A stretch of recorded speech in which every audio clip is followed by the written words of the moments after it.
Good morning, সবাই কেমন আছো? আশা করছি ভীষণ ভালো আছো।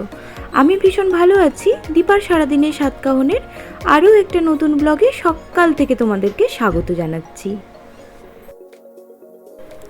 আজ হচ্ছে বুধবার আর এখন ঘড়িতে সময় হচ্ছে সকাল 6:30।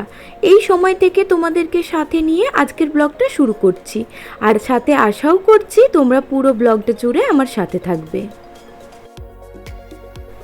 আরও আগে থেকেই প্রত্যেক দিন সকালের কাজকর্মগুলো শুরু করি, তবে আজকে 6:30 থেকে শুরু করছি। তার কারণ ভোরের দিকে মেয়ে উঠে গিয়েছিল, আর ওর সাথে বেশ কিছুটা সময় কাটিয়ে ওকে বাসি জামা কাপড় ছাড়িয়ে রেডি করে মা বাপের কাছে দিয়ে তারপরে আমি বাড়ির কাজকর্মগুলো করা শুরু করছি।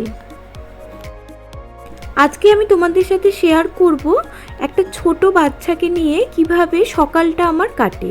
একটা বাচ্চা থাকলে আসলে যেটা সবথেকে বেশি হয় সেটা হচ্ছে কোনো সময়ের ঠিক থাকে না। আসলে কোন সময় থেকে যে তুমি কাজ শুরু করবে বা কাজের মাঝখানে তোমাকে কতটুকু সময় তাকে দিতে হবে, সব মিলিয়ে এই সময়ের গ্যাপিংটা কিন্তু থাকে। তাও আমি ছোট বাচ্চাকে নিয়ে কি করে সকালের দিকের সমস্ত কাজকর্মগুলো ম্যানেজ করি সেটাই আজকে তোমাদের সাথে আমি শেয়ার করছি। তবে একটা কথা কি বলো তো, আমি কিন্তু একা হাতে জোর জবরদস্তি যে সব কাজ করি তা নয়। বিভিন্ন সময় বিভিন্ন হেল্প পাই, তার মধ্যে সবচেয়ে বড় হেল্প হচ্ছে আমার বাচ্চাটাকে সবসময় কেউ চোখে চোখে রাখে, নয় মা নয় বাপি, কেউ না কেউ তার সাথে থাকেই। সাথে যে মানুষটার কথা না বললেই নয় সেটা হচ্ছে বৌদি। ও আমার বাচ্চাকে স্নান করানো, তেল মাখানো, এই কাজগুলো সচরাচর ওই করে দেয়। তাই কিন্তু আমি বেশ কিছুটা সময় নিয়ে আমি সংসারের কাজগুলো করতে পারি। আর আজকে সকালবেলা যে কাজগুলো দেখাচ্ছি, প্রত্যেক দিন যে আমি সেম কাজ করি বা আমাকে করতেই হয় তা কিন্তু নয়। আসলে অল্টারনেট করে কখনো মা কখনো আমি এইভাবে কাজকর্ম হয়।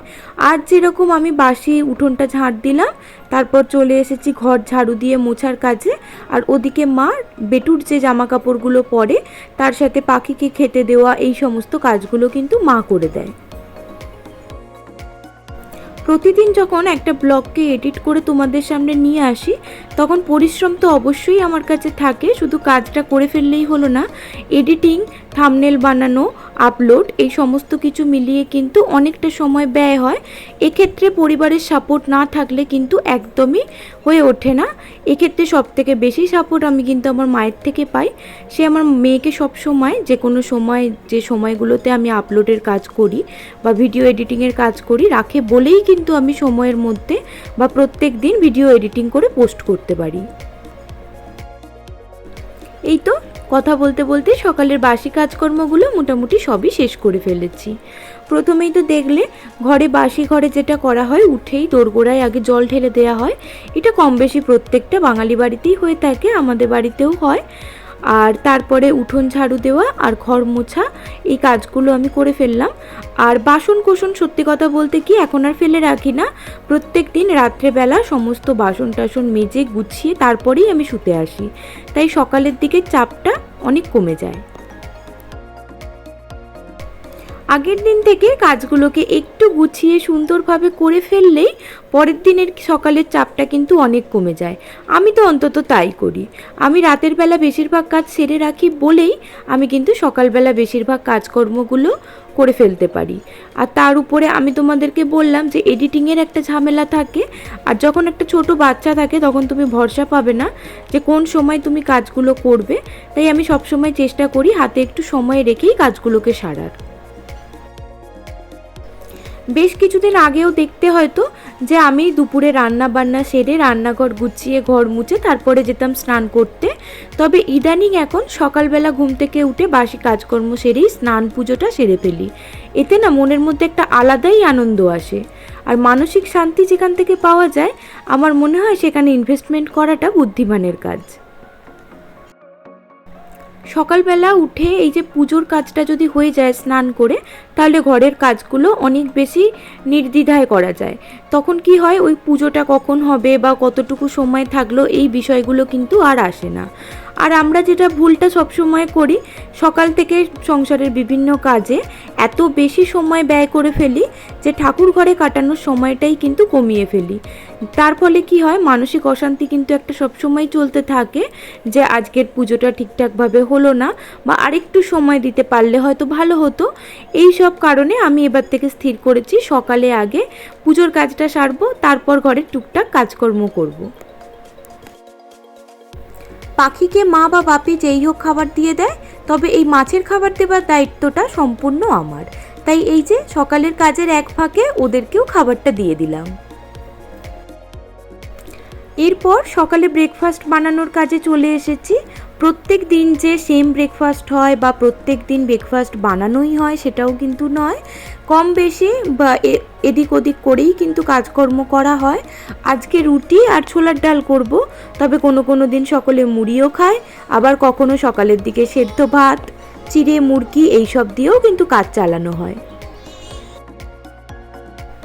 বেশিরভাগ ক্ষেত্রে আগে কি দেখা যেত, প্রত্যেক দিনই বাড়িতে রুটি হতো, তবে এখন বেটু হবার পর থেকে কাজকর্মের সুবিধা বা কোনো সময় দেরি হয়ে যাওয়া এই সব মিলিয়ে অ্যাডজাস্ট করেই সকলে ব্রেকফাস্টটা করে।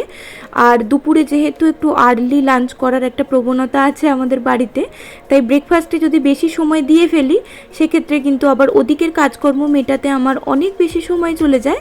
তাই সেই বুঝে আমি ব্রেকফাস্ট বানানোর প্রিপারেশান নিই। আর যেদিনকে ব্রেকফাস্ট বানাবো বলে স্থির করি, তার আগের দিন থেকে কিন্তু আমাকে একটা প্ল্যানিং করে নিতে হয় যে পরের দিনকে এই ব্রেকফাস্টটা বানানো হবে, এবং সেক্ষেত্রে তার যে পূর্ব প্রস্তুতি সেটা কিন্তু আগের দিন রাত থেকেই নিয়ে নেওয়া হয়। আগে জানো তো, রাতের বেলায় যখন আটা মাখতাম তখন আটা মাখাটা তুলে রাখতাম সকালের জন্য, আর সেটাই সকালে রুটি করে নিতাম, তার সাথে ভাজা ভুজি যাই হোক একটা কিছু করা হতো। তবে বেশ কিছুদিন ধরে বেশ কিছু ভিডিওতে দেখলাম আটা মেখে ফ্রিজে রাখা একদমই উচিত নয়, অস্বাস্থ্যকর তো বটেই, তার সাথে বাস্তুদোষও হয়। সেই কারণে এখন এই জিনিসটা স্টপ করে দিয়েছি। যতই দেরি হোক বা যাই হোক, সকালবেলার দিকে যেদিনকে রুটি করার থাকে আটা মেখেই রুটি করার চেষ্টা করি। আজকে এই যে ছোলার ডালটা করলাম একটু অন্যভাবে। সবসময় না ওই মিষ্টি ছোলার ডালটা সবাই পছন্দ করে না। আমি পেঁয়াজ ছাড়া করেছি ঠিকই, তবে এতে কিন্তু আদা রসুনের পেস্ট দেওয়া আছে, আর তার সাথে টমেটো আর ধনেপাতা দিয়েছি, হালকা একটু মিষ্টিও দিয়েছি। তবে সব মিলিয়ে টেস্টটা কিন্তু একদমই মিষ্টির দিকে হবে না, ওই ব্যালেন্সের একটা স্বাদ থাকবে।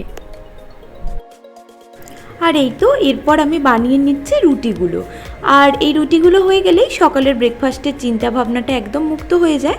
এরপর যে যখন উঠবে বা যার যখন খিদে পাবে সে কিন্তু নিয়ে সকালের ব্রেকফাস্টটা খেয়ে নিতে পারে, বা বেশিরভাগ ক্ষেত্রে মাই বেড়ে দেয়।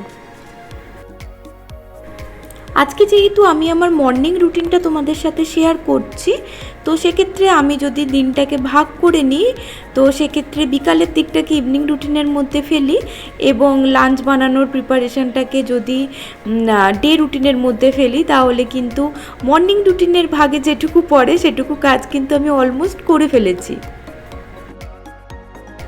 এই যে সকালের কাজগুলো তাড়াহুড়ো করে সেরে ফেলার পর আমি বেশ কিছুটা নিজেকে সময় দিই।